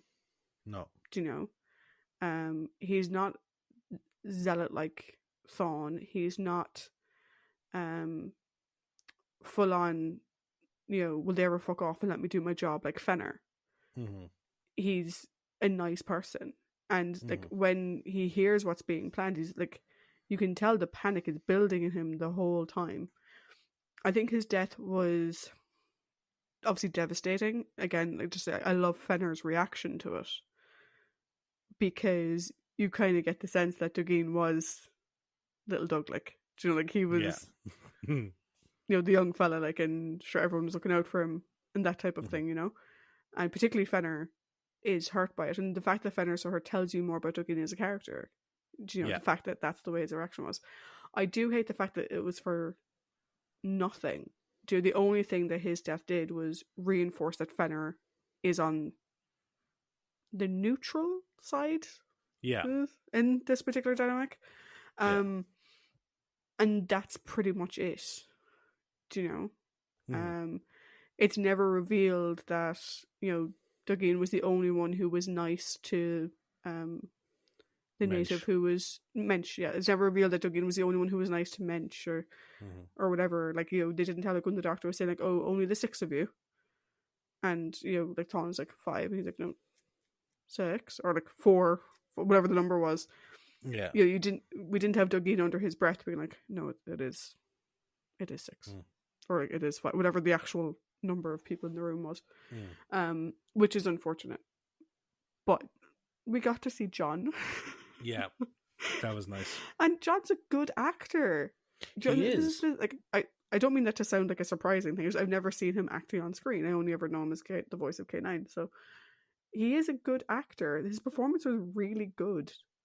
I think there, like, that just goes to prove what we've been saying about him as K9. Like, clearly him acting out the role of K9 before going to do the audio recording helps him just as much as it helps the Yeah. actors in those scenes. Yeah. So I loved seeing John. I think I do sort of like look back and kind of like I want to see more of Dugeen and Fenner together. Mm. Do you know, like the old man being like, "Oh fuck it, we'll just do our job, whatever," and the young sort of idealist, Yeah. whatever. I think that would have been a good dynamic if this had been if this had been a longer story, then that would have been a good dynamic to see. Mm. But yeah, good boy, John. Good boy, John. Best boy, John. Yes. So now we have the Then natives. we do. So you had Scart on your list, and I'm not quite sure why. I think it was just because like he was there for a while and he seemed to pop up whenever something important was happening. We can skip him if you want, because like the only thing that he really reminds me of, to a much lesser degree, is Ixta from the Aztecs. Yeah, like the only thing I say to him is that he's a loyal priest to Right hand. Ranquin is the way that I would read it. Like Yeah. he's loyal to Ranquin Yeah. because he dresses up like a fucking donkey to do this thing, Mm. and he comes across as a bit dumb. Yeah. There's just, I think he's, if you have Ranquin as the village elder, Mm. he's kind of the devil on the shoulder to Varlik's rational angel, you know? Yeah. But he just comes across as a bit fucking stupid, to be honest. Yeah, no, so we could just leave him off. Like, again, he was Yeah. just like, he was treading that line of, he's there enough at just the right impactful moments to potentially talk about something, but also, like, I see, like, my scale is that professor from Tomb of the Cybermen who did nothing. So that's my scale. I'm like, he was slightly better than him, but at the same time, I think not by much. I might need to rework the scale. So we can do Varlik and Ranquin. Yeah. So Verlick first, I think. Thoughts on Verlick, Paddy? I think Varlik is the counterpart to. He's the counterpart to Dugeen and Fenner. Maybe more so Fenner in this story, because he's more rational than Scart is. He only wants the humans. He doesn't want to murder them all. He just wants them off the moon. He just wants them off their planet. And it's a case of, look, we're never going to get Delta Magna back, but can you please just get the fuck off this moon and leave us in peace? He's happy enough with that. Which is why I think, so long as he has a voice that people will listen to in the village, Fenner is safe. I think Fenner's fate is, at this point in time, solely reliant on how Varlik treats him. Yeah, I would agree. Yeah, I think, like, for me with Varlik, like, Varlik is the. We've seen this in stories before, where we have the bad leader who has the good second. mm-hmm. Do you know? And that's what Varlik is. He's the good second that you want to be the leader. Do you know? Because he would be a good leader. He's clearly very dedicated to his people. Do you know? Like, he's perfectly willing to take up arms to fight. That isn't his problem. But he's no sheep. No, he's not. He really isn't. Like when he's saying to Romana and the Doctor, he's like, they're doing the seventh seal, fucking like the seventh trial, whatever the fuck it is. Yeah, we're going to stretch you till you die. He's like, I didn't ask for that. He still thinks that they need to die because they went against whatever, but he's like, what that fucker did and what you did, completely fucking different things. Yeah, and that's the thing. It's like, I think he's like even trying to, at one point he does advocate for their entire innocence because they're not from the refinery. Yeah. And he's knows, like, if you are to die, then I'd rather just be that we pelt you with rocks and you die quickly. Yeah, that's it. It's a case of like, if I can't get you free, I want your death to be as painless as possible. Yeah. So he questions, he has his own mind, and like when Kroll is revealed, he's like, yeah, fucking no. Like, this is not what we thought. No, like, fuck off. Yeah. He is just a rampaging. Like, he's a beast. He's not an intelligence deity. He does is not know just we are here. yeah. Like in this thing, we're just prey to him, and that's and he sees that. I agree with you that Fenner's life is kind of in Varlik's hands, and that for me is like for episodes that were so short. That for me is what I would have liked to have seen, where the Doctor fucking swans off. And Romana too. Like we can't just hold it on the Doctor. Romana does it too, but Romana says nothing else. yeah. Now. And Fenner kind of about to brick himself, and the remaining native people turn to him, and like they look like, hey, the guy who was kind of nice is gone. So what? I would have liked to have seen Varlik step forward and be like, "You will stay here until your people come to pick you up." Yeah. And just vouch out. We had enough time for them to give him 2 lines where he vouches for Fenner. And is like, we don't like you. We don't want you here. You stay here. Your people come get you. And we'll leave you alone. Like that's all they needed to have for him to be, in my mind, like the perfect version of what Varlik could be. Do you know? Yeah. And like I said, they had the time. They just didn't. Absolutely. Then we have Ranquin. Is he the first High Priest character that hasn't been in on the scam or have his fate shattered before his demise? Yes. Because I was trying to think back and I was like, if he's not the first, he's definitely the first in a long time, but I think he is the first. He is. It's so weird because you kind of, originally I thought him a bit like your man from Face of Evil. Nema, yeah. Yeah. Who was clearly putting on an act. Like all this fucking fake shit that he was doing was clearly an act, and he knew it was an act. But there was also this other power that he did truly believe in. Yeah. And then he tried to fight against. Rankin's just a fucking donkey. Like, he's just a fucking idiot. Do you know what I mean? Like, the closest thing I can, like, if you go all the way back, you know, you mentioned Ikta earlier. If we go back to Clitoxel, I think Clitoxel. I think we had this discussion at the time, and I think Clitoxel is in on the scam. Yeah, but like the closest I could do it would be Clitoxel. Oh yeah, yeah. In the sense that there's no redemption, there's no shattered thoughts at the end of it or whatever. But Clitoxel was intelligent. Clitoxel knew what he needed to do to keep things going. And I wouldn't even say he was in on the scam, but like he knew what he was doing. Yeah. He was still in his own mind doing it in the name of someone. Yeah. But he knew what he was doing. Yeah. That's the what difference. I mean. Like, the difference with Rankin is a fucking donkey who doesn't have fucking clue what's going on. Yeah. You know, just to clarify, when I say in on the scam, I mean that he does not believe in the deities, but he knows the powers that pretending to worship those deities can give him as a priest. Yeah, I don't know. I think Clitoxel believes a little bit, but like he's also aware that like he knows Barbara's a piece of shit. Do you know what I mean? Like, yeah, he's like, no, they don't take human form. Full of shit, not piece of shit. Well, no, from his mind, piece of shit. Oh yeah, exactly. Barbara's amazing. Yes. I haven't mentioned her in a long time, so yeah, Barbara's amazing. Yeah. The thing with Rankin is that like he is someone who's bought so much into his own hype.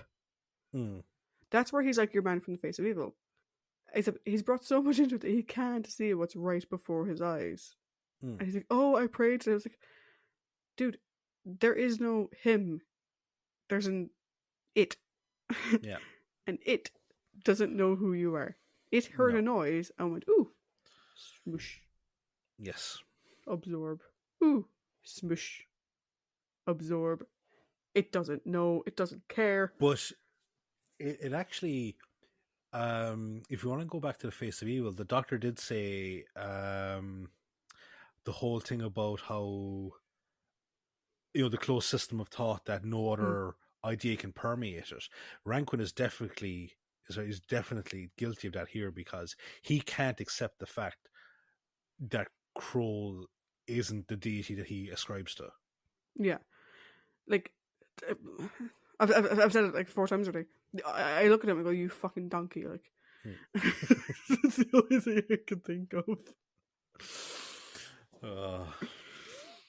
By the way, the reason why I had him in the villain category, right? I need to go back to this for a second. Oh yeah. Is the fact that okay, so he was following ritual and tradition with Romana, right? Mm-hmm. Then when shit starts going wrong, he's doubling down on everything. And he's like, no, I don't care that they're not from the refinery. I don't care that even if your man had fucking, if Ramdot had spoken on their behalf, he was like, no, they all get the same fucking thing.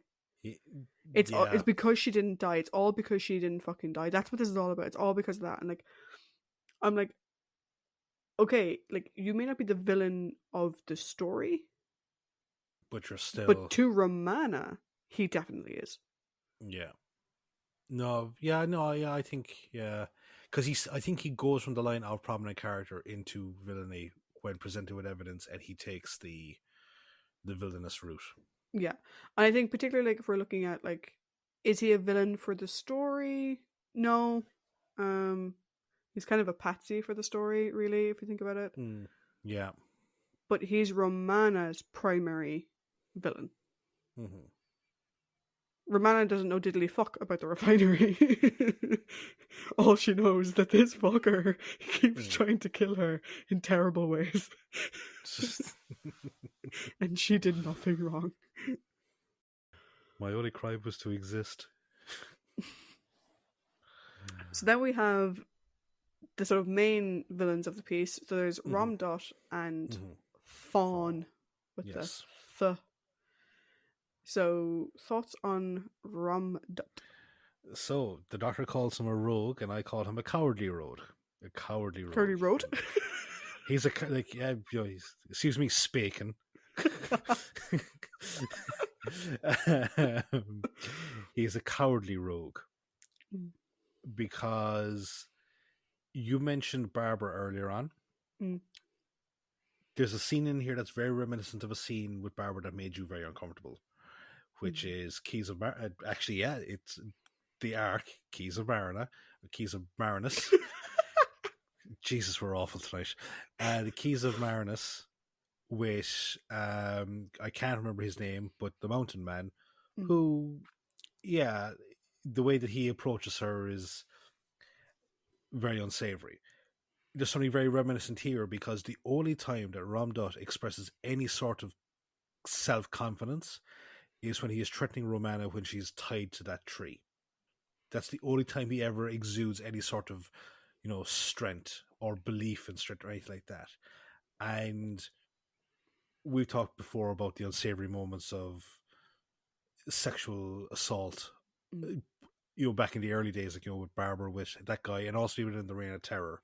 Now, obviously, this scene stops before it gets anywhere near to that kind of stuff.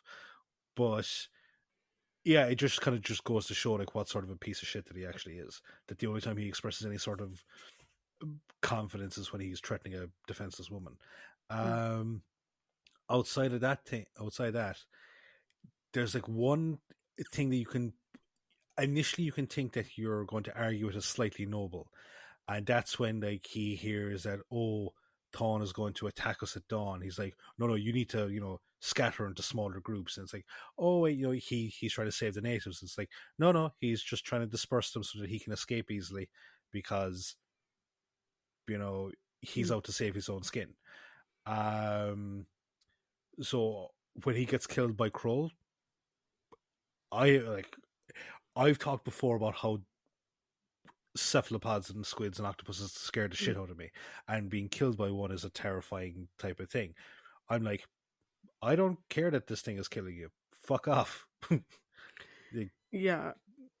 Like, for me, Ramdot is just a man who'll do anything for money, is my read on it. Yeah. I don't think he cares about the natives of this planet home either.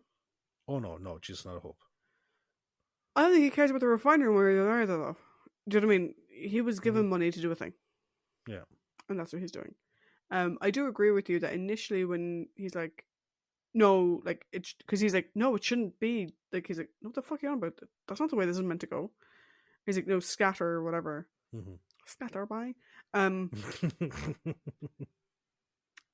But you're saying it's so that he can escape. No, it's because one group in isolation finding out the weapons are defective is a lot safer for him than all of them finding out en masse. Yeah. There's that problem. I agree with you with the Romana thing. I think in many ways, like, he would also be the villain for Romana, but then he hands that off to Ranquin, and once Ranquin takes over, that's pretty much it. But it's a different type of villainy towards Romana, because one is oh, what's the best way to put this? One source of villainy comes from like this creed or belief system. The other one just comes from like the fact that this guy's an asshole, you know? Yeah, because the thing about Rum is that he clearly only cares about himself. Like that's the bit that's most obvious in all of it. Do you know? I just want, why didn't I put him as a villain originally? I think because I generally don't think he had a side bar his own. So I see him as a tool. He was a tool for Thawne to get what he wanted. I don't think he particularly wanted to see the natives being wiped out. I don't think he gave a fiddler's fuck. But he definitely didn't relish in the thought of it. Do you know? He wasn't like, oh great, like, you know, I didn't think I'd be here for this part, but I fucking am. Fucking brilliant. There was none of that. Do you know? No. He's a guy who'll do anything for money, and he got exactly what he deserved. Do you know? And that's pretty much it. So lastly, we have Thawne. And I'm just thinking. Yes. You were saying that you were deliberately, like, stressing yourself to not say Thrawn. Yeah. Is this one of the few stories where your THs have been very pronounced and not just sounding like a T? Or a D, you know? Or a D. Dare. Yeah, but I think you've been calling him Thawne the whole time and not Tawn. Yes. Tawn or Dawn. Yeah, I've been going Thawne. Yes. What were your thoughts on Thawne? So, very much the scheming bureaucrat who seeks to get rid of a personal problem by creating a public one. And no, that aside, it's also important to remember that he's just a racist prick. So I mentioned before about Neil's trivia. So Neil being in the movie Zulu, very good movie. Not the most historically accurate, but still very good.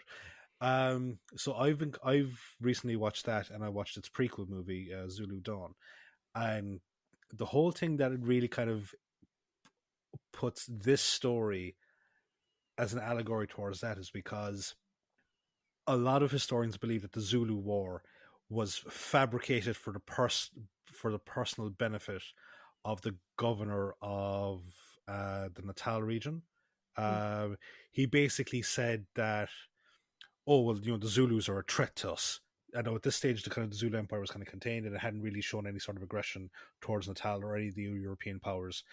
But they said, oh, they're a big threat to us. They're a big threat to us. And he then sent a letter, an ultimatum saying, disband your armies, otherwise risk invasion. The Zulus kind of told him, fuck off.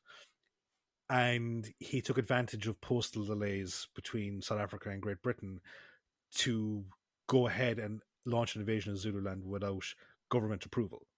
And at that stage, it was like, we have to save face. We can't fucking put out because of this guy's actions. And here, Thawne does essentially that. He tries to create this public problem by arming the natives and prodding them to uprise through proxies so that he can launch this genocide against them and take over their lands under the idea of it being just. You know? Yeah, like, I have not seen. I have not seen Zulu. The only thing I know about that whole thing is the line from Come Out You Black and Tans is the only thing I know about that. History is not my forte, right? We've established it before. Thawne is a crazy, bigoted, selfish prick. And you can't believe a word that comes out of his mouth. No. Because at one point, he starts saying, like, I just don't want them here. They can go somewhere else. I just don't want them here. And then it devolves into this manic, I don't want them anywhere. Yeah. They need to just be gone. And it goes from being this guy who is, again, obsessed with his own position, obsessed with getting what he wants, moving these lesser beings, quote unquote, lesser beings around as fits his needs. Like, oh, well, like, we put them on this moon, but I want the stuff on that moon, so I'm gonna have to move them again because I don't fucking want them here. But, like, oh, the fucking bleeding hearts won't let me move them, so if I have them attack me, then I can move them in a normal car. And, like, at that point, you're like, that's fucking super prickish. And then you're like, oh, no, you're going full genocidal wipeout. Yeah. Okay, then. And even, like, the whole thing of, like, you see how uptight he gets. There's also, like, kind of an element of, like, fucking, the Nazi to him, because... Oh, yeah. Like, the idea that Mensch can be considered a person is, rankles like, him massively. Oh, like, it really gets under his skin. Really does, Yeah. like... And I think that's the difference between, like, him and, like, say, Fenner and the other guy who we didn't mention by name, the other Harg, yeah, who's just... Is that... like, I get to see that Fenner's like, just fucking... Just leave them alone. Leave them over there and we stay over here. We fucking do our jobs and they stay out of our way. If they get in my way, I'll fuck them up. But right now they're not getting in my way. So leave them alone. Whereas Thawne, you can tell it rankles him so fucking much. Yeah. Do you know? The idea of these lessers, taking up space that he wants. Very much the colonizer, very much the Nazi ideology. Because the interesting thing is that we hear about the Sons of Earth. And when you hear about an organization called the Sons of Earth, you're kind of going, are the Sons of Earth like Nazis? Like, you're only true if you're from Earth proper and whatever. And we found out that no, they mean that all living beings are of the Earth and therefore all living beings should be respected. I'm like, yeah, work on your name because you kind of come across a little bit, as a us and us only type thing. Yeah. But that's what Thawne is. Thawne is this thing of, if you're not from Earth, you're less than shit on my shoe. So Thawne, the worst part is, what makes Thawne actually interesting is the way they had him devolve over the story. I thought was done quite well. Yeah. Again, would I like to have seen Philip do it? Yes, but Neil did it very well. Neil did do it very well. I hate saying this. It was a good plan. Oh yeah, no, it's like it was a horrific plan. It was a good plan. But that's the thing. Like, it's a case of, you have to make that distinction where it's like going, we've seen some stupid villain plans. This one was genius by comparison. Yeah, still horrible. Yeah, but and that's the difference, is that he's crazy, he's bigoted, he's a selfish prick, but he's not stupid. He's not stupid. No, which makes him all the more dangerous. Yeah. A stupid person, I don't think, would have killed Dugeen. A stupid person wouldn't have tried to get Fenner on side because they wouldn't think that they could convince him. Yeah. Whereas Thawne is very intelligent and he's like, if I present this in the right way, I can get Fenner on side. Yeah.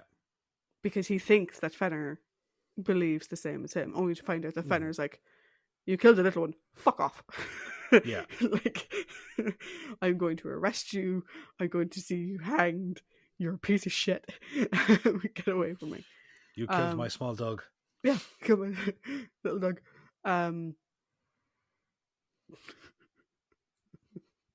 My brain just went somewhere else.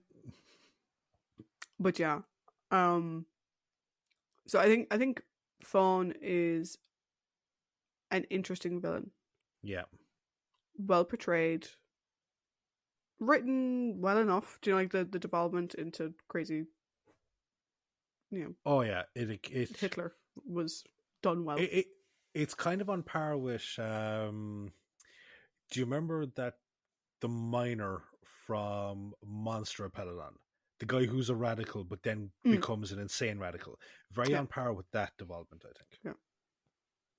My brain is just not fully engaged today. So like every time we say something, my brain pulls a quote from somewhere else, and I'm just Yeah. like, "Shut up." So you're like, "Yo, oh, it's like little dog." I'm like, "Squirrel." And he's like, "Oh, it's like the miner." I'm like, "They're miners, not miners." Yeah, I the minute I said miner, I'm like, she's gonna think of that. She's gonna think of that. And we've already had our Galaxy Quest moment on this podcast. So uh, But yeah, so I suppose we should probably give it an honourable discussion if you have any thoughts on Kroll. Power of. I I think the design for him was very interesting. Mm. I actually I did like the design, and I liked the concept of the animal squid, like the animal god. Mm. We've seen much worse. Mm. Um, I know, but I liked it. I liked the design, and I liked the constant threat of Kroll. I thought that was good. I thought that was done well. Yeah. Like when because I was saying that I watched special features. I didn't watch the special features this one, hence why I haven't really mentioned it. I've been watching special features for a lot of the stories, so I knew what Scart's Mm. mock up looked Yeah. like, and so I went into the story kind of being like, "Oh, Kroll's gonna look shit." Mm. I thought the effect was actually quite good. Mm. No, it Like I had was. no issue with the effects for Kroll specifically, Yeah. whatsoever. And I like the idea that Kroll is just a giant fucking squid. Mm-hmm. That's literally all he is. Yep. He's just a Just a big giant squid. monster. That's it. He doesn't have a moral compass or whatever. There's no appeasing Mm. him or anything. They don't even fucking try. He's like, Yeah. big giant squid. Yep. It's nice and simple, to the point. Cool.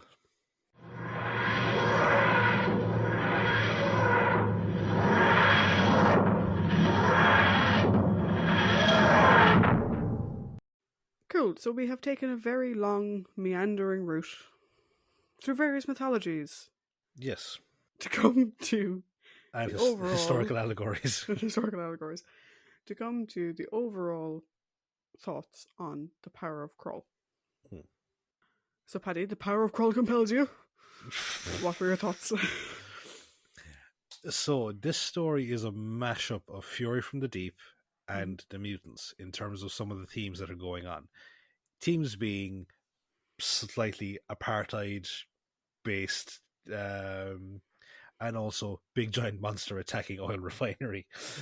um, the most interesting things in this story are everything happening on the refinery in terms of the dynamic between Thawne, Fenner, and Dugeen. Mm. I think that's the most interesting part of this story. Outside of that, I think the only thing that I really liked in it was Kroll itself, because concept execution wise and concept wise was done really well. Mm. And the Doctor's concern for Romana. Yeah. Everything out of that though, everything other than that didn't really have a huge impact on me. Romana not doing a whole lot really bothered me. There were certain plot points that just seemed to make no sense, like the when the Doctor and the guys are on the rack and they're talking about the Sons of Earth, and there's this big question as to, but surely none of them would have seen themselves, in years, or like none of them would have seen like the actual Earth for generations or all that kind of stuff. And while yes, Dugeen's explanation to it it can be seen as an answer to that. The Doctor never finds out that answer, so it's we talked before about how Romana found out the answer to who the Kaliak was, but didn't actually get to implement it. That's kind of the same here, but it's like the audience gets to know it, but the Doctor never does. So the Doctor, we don't get to implement our knowledge into that. Also, the whole thing about it made it seem like that each segment of the key to time has a different power. Because like was in Stones of Blood, there's the ability for the thing to change the appearance of anything it touches. Or here we're told that this segment has the ability to grant prophecy, farsight. And it's like, cool. How does that explain a 140-foot squid? Yeah, the keys to time are weird because the whole thing with the keys to time is that they can change their shape. Yeah. So when you have something consume something without conscious thought, like the squid's only thought is eat food, stay alive, eat food, stay alive. It's like, cool. Mm-hmm. Eat food, stay alive, get big. Eat food, stay alive, get that's literally the only thing I think of. Like you enter a being without consciousness in the way that we think about it. So it reverts to animalistic instinct, which is eat food, get big, go for sleep. Yeah. And like I think the other thing as well is that like, okay, so the Doctor's explanation was a small bit kind of haphazard for me, not being a biologist. But okay, touches Kroll, zaps it, gets the segment, Kroll disappears. Yet we see lots of little mini Krolls around the place. Yeah, I didn't get that either. I did not get that either. I know that I think that octopuses or squids have certain regenerative abilities to like regrow a tentacle if like one is cut off, but the ability to grow an actual sentient entity from a discarded body part, that as far as I'm aware, and I hope to God they don't have that ability to reproduce. Also, that's kind of fucked up when you think about the fact that, like, okay, so Kroll was a big fuck off squid that slept for centuries. Yeah. If they're doing what you basically said is doing, where you have like the one big thing devolves into many smaller ones. Yeah. The Doctor says, "Oh, just be like a normal giant squid." I'm like, oh, really? So you went from having one big, huge one that sleeps for centuries on end to lots of smaller but still giant squid. Yeah, because I think you fuck these people over royal. Also, the thing that we're shown is actually a cuttlefish, which is also fucking even scarier because of what cuttlefish can do. And it's like, ugh. Yeah, I think the whole book of Kroll thing that just made no fucking sense. Like that whole bit should have been. Yeah, like I would say, it was just really all over the place. So, but with everything like that in mind, some of the performances, some of the story beats, it left a lot to be desired for me anyway. Yeah. So I'm putting this at a 2. And that 2 is generally coming from the concept of big squid monster eating everything and the relationships and storytelling of the 3 characters on the refinery. How about you? Yeah, I found this one quite boring. For context, we did not record last week because I was away. So I watched this last night. And I couldn't wait to fucking turn it off. Oh, Jesus. I was so fucking bored. It's not that it was inherently bad. It was just boring. You know, I had other things to do that were much more interesting. And I wanted to do that instead. Which is surprising for a Bob Holmes story. Now, Bob isn't by any means like a gold star like on everything he does. He's had some fucking clunkers as well. Yeah. But this isn't the type of story you expect from Bob because it comes across as fucking lazy. It's a concept we've seen a million fucking times before on Doctor Who, where we have the miners or the colonized or whatever versus the natives. We've fucking seen it a million times before, and in certain other stories done better, with a bit of the Kraken thrown in, because fuck it, why not? Do you know? It's like when I read the trivia, because I started doing the trivia last week. I started prepping it last week while I was in Dublin, just to get ahead for myself.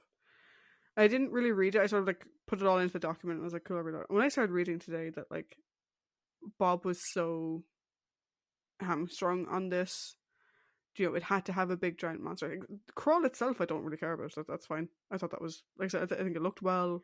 I didn't mind the idea of it just being a big giant monster. It had to have the Keats time bit, okay. But like the rest, it just sounds like Bob was just like, what the fuck? Fine, look, here's a piece of shit. Go make a piece of shit. I don't care.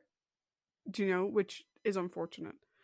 So on top of being just boring in general, it takes way too long to reveal to the characters that Kroll has the key segment. That was just fucking dumb. Like, hello. Where else would it be? You haven't been scanning this entire time. The Doctor didn't scan anything, which is funny. That's actually the thing I find funny. Is like the Doctor reveals, "Oh, I had it the whole time." It's like, then why weren't you looking for the segment? Is it because you knew it was the big giant squid thing? But the big giant squid thing wasn't actually revealed to you for ages. So why the fuck weren't you looking for the segment? You dingbat. I know he doesn't. He doesn't realize that it's. He doesn't realize that it is until uh episode 3 when we're on the rack. Yeah. Yeah. I feel for Mary Tam in this story because she had sweet bugger fuck all to do. And it's her second last story. Give her something to fucking work with. And I don't know if they knew at this point that Mary wouldn't be staying on. But like this just seems that I don't know whether it was Bob being fucking lazy or what, but she had nothing to do. I think this is Bob phoning it in. I really do. Like the Swampies, whatever, like yeah, you know, what's his face? Varlic was interesting, but they were just so generic. Even like the way they were filmed. Like, first of all, the poor guys who are staring loincloths, jogging on the spot, screaming Kroll every 2 seconds. Apparently went on for hours if you consider how long it took them on the raft to realize what was happening, and then they had to get on the refinery, and then they had to get over to where they were, and then the Doctor to find Romana, and they just had that went on for fucking ever. I just think it was just badly paced and badly timed, and the bits that I loved seeing John Leeson on screen. If for no other reason, go watch clips of this story so you can watch John on screen. I really liked seeing Philip as Fenner. I thought that I really enjoyed seeing him on screen again. And like I said, when it was revealed that like he wasn't a total jackass, I was like, ooh, interesting turn. And I think the bit on the raft on the refinery was fine.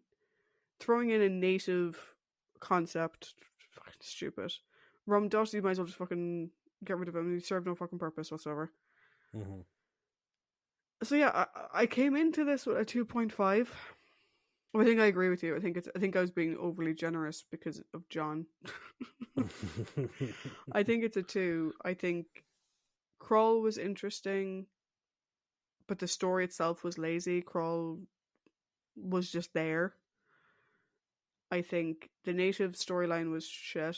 I think the miners versus natives, we've seen it a million times before.